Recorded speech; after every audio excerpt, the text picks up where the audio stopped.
Assalamualaikum warahmatullahi wabarakatuh. Perkenalkan kami dari kelompok 4 akan mempresentasikan materi tentang fungi. Kelompok kami terdiri dari Salma Salsabila, Bonaventura Evano Giras, Sukma Anissa, dan Khairunisa. Materi pertama tentang definisi dan ciri-ciri. Yang pertama, ada definisi dan ciri-ciri dari fungi.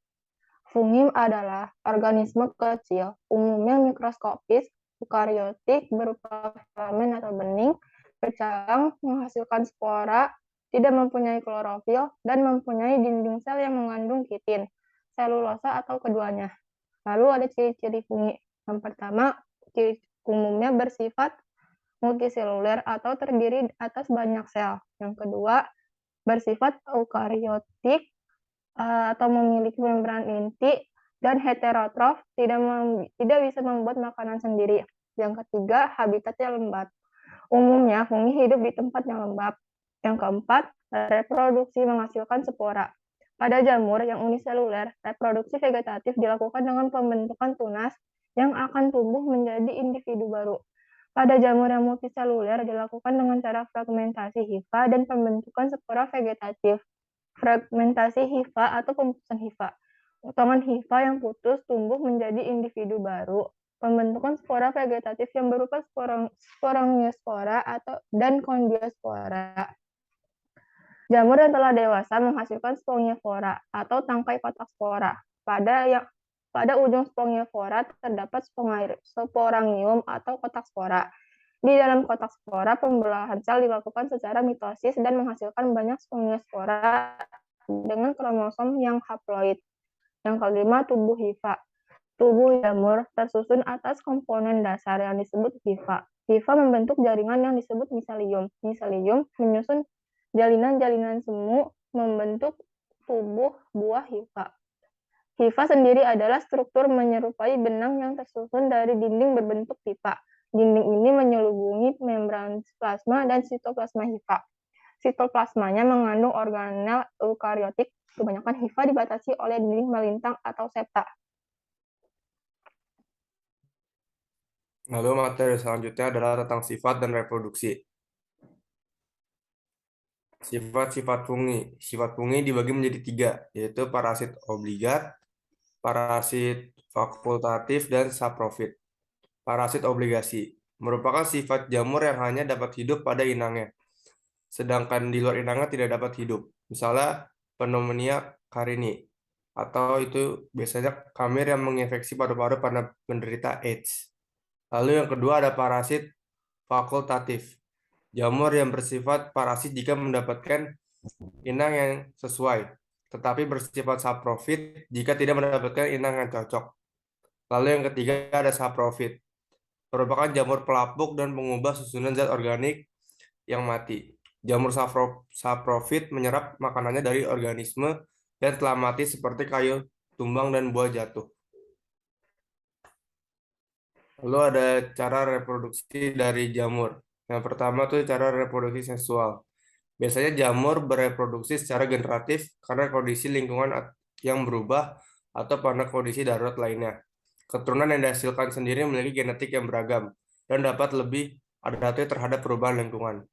Reproduksi seksual jamur dilakukan dengan spora seksual seperti zigospora, ascospora, diospora, dan oospora melalui peleburan antara hifa yang berbeda jenis. Lalu yang kedua ada cara aseksual. Pada jamur reguler, reproduksi vegetatif dilakukan dengan pembentukan tunas yang akan tumbuh menjadi individu baru. Pada jamur yang multiseluler, dilakukan cara fragmentasi hifa dan pembentukan spora vegetatif. Pembentukan spora aseksual ini berfungsi untuk menyebarkan spesies dalam jumlah besar, misalnya zoospora, endospora, dan conidia. Di sini saya akan menjelaskan mengenai klasifikasi fungi. Fungi atau jamur dibagi menjadi 4 divisi, yaitu Zygomicota, Ascomycota, Basidiomycota, dan Deuteromycota. Yang pertama ada Zygomicota. Ciri-ciri Zygomicota yang pertama adalah sporanya berdinding tebal, yang dikenal dengan zigospora. Yang kedua, hifanya tidak bersekat, dan kebanyakan hidup sebagai sporofit. Terus yang ketiga, hampir semuanya hidup pada habitat darat.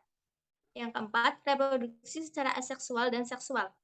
Reproduksi seksual dengan membentuk zigospora dan reproduksi aseksual dengan membentuk sporangiospora. Di sini ada contohnya yaitu Rhizopus stolonifer dan Rhizopus oryzae. Rhizopus stolonifer merupakan jamur pada roti yang basi dan Rhizopus oryzae sering digunakan pada pembuatan tempe. Kemudian yang kedua ada Ascomycota. Ciri-cirinya yaitu hifanya bersekat. Yang kedua, hidup sebagai saprofit dan parasit. Yang ketiga terdapat askus. Askus merupakan alat pembentuk spora. Dan yang keempat, reproduksi secara aseksual dan seksual. Secara aseksual menghasilkan conidia dan secara seksual menghasilkan ascopora. Contohnya ada Saccharomyces cerevisiae dan Penicillium spp. Saccharomyces cerevisiae merupakan ragi dan Penicillium spp adalah untuk memberikan cita rasa atau mengharumkan keju.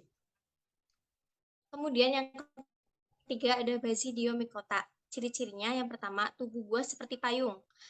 Yang kedua, hifanya bersekat. Dan yang ketiga, reproduksi secara aseksual dan seksual.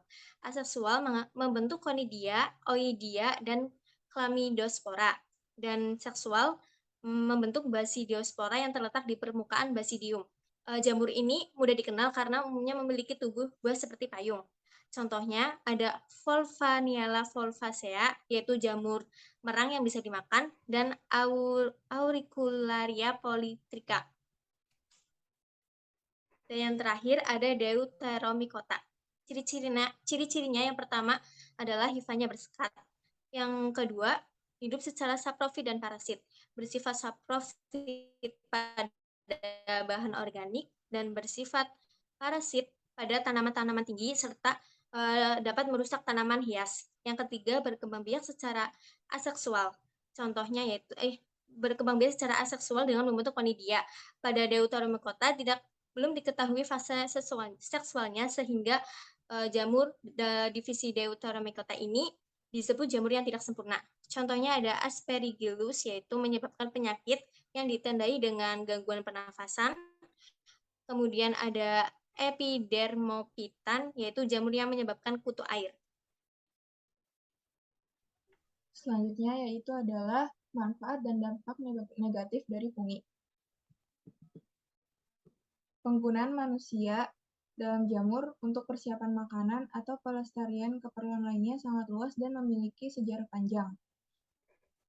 Studi tentang dampak menggunakan historis dan sosiologis dari jamur ini dikenal sebagai etinomikologi. Baru-baru ini, metode telah dikembangkan untuk rekayasa genetika jamur, yang memungkinkan rekayasa metabolik spesies jamur. Sebagai contoh, modifikasi genetik dari spesies ragi yang mudah tumbuh pada tingkat yang cepat dalam fermentasi besar. Berikut ini adalah beberapa manfaat dari jamur. Yang pertama, membantu penyuburan tanah.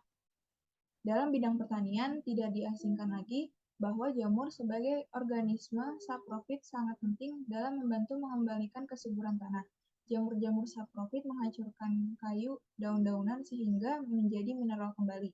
Yang kedua, bidang medis, sebagai antibiotik. Alexander Fleming adalah orang pertama yang mengetahui khasiat penisilin, yaitu zat antibiotik yang dihasilkan oleh jamur jenis Penicillium notatum dan Penicillium chrysogenum. Namun demikian, obat antibiotik tersebut baru dikembangkan secara besar-besaran setelah Perang Dunia Kedua. Yang terakhir, jamur dapat dikonsumsi.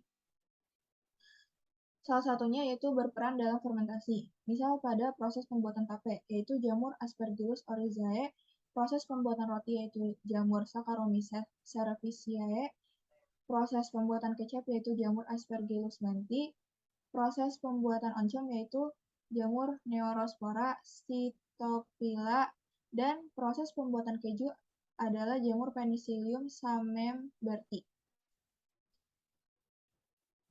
Kemudian, ada dampak negatif dari jamur. Jamur tak hanya memiliki manfaat bagi manusia, tapi juga dapat merugikan manusia, hingga merusak tanaman. Berikut adalah beberapa di antaranya. Yang pertama, parasit pada hewan, yaitu jamur Aspergillus fumigatus. Jamur parasit pada hewan contohnya adalah Aspergillus fumigatus. Jamur ini hidup dan menimbulkan penyakit paru-paru burung. Secara umum, penyakit infeksi karena Aspergillus dikenal dengan aspergillosis. Yang kedua, parasit pada tanaman. Jamur parasit pada tanaman budidaya misalnya yaitu adalah Phytophthora infestans. Dikenal juga sebagai jamur lanas sebagai parasit pada tanaman kentang. Jamur ini menyebabkan busuknya pucuk atau daun tanaman kentang. Jenis jamur lanas lainnya adalah Phytophthora nicotianae, parasit pada daun tembakau, sedangkan Phytophthora palmivora parasit pada tanaman kelapa. Yang terakhir yaitu menghasilkan racun. Jamur yang menghasilkan racun, walau banyak jamur yang enak dimakan, namun tidak sedikit pula yang mengandung racun menyebabkan kematian, baik pada ternak maupun pada manusia.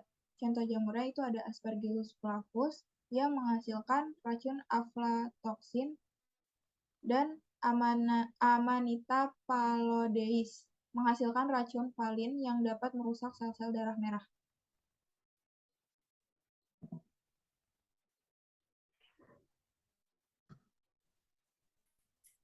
Itulah presentasi dari kelompok kami. Selanjutnya kami membuka sesi tanya jawab. Apakah ada yang ingin bertanya?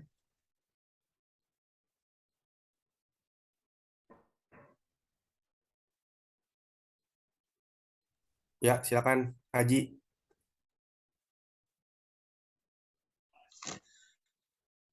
Izin memperkenalkan diri, nama saya Satrio Haji Wicaksono, izin bertanya. Tadi kan dijelaskan dampak negatif fungi kepada tumbuhan dan hewan. Lalu pertanyaannya, apakah fungi juga bisa menyebabkan dampak negatif kepada manusia atau bisa menyebabkan penyakit kepada manusia? Terima kasih. Ya, terima kasih Haji. Apakah ada yang ingin bertanya lagi? Ya, silakan Irna. Izin memperkenalkan diri, nama saya Irna Fitriani. Saya ingin bertanya tentang dampak atau pengaruh jamur pada industri pangan itu apa aja saja ya? Apa saja? Oke, makasih Irna.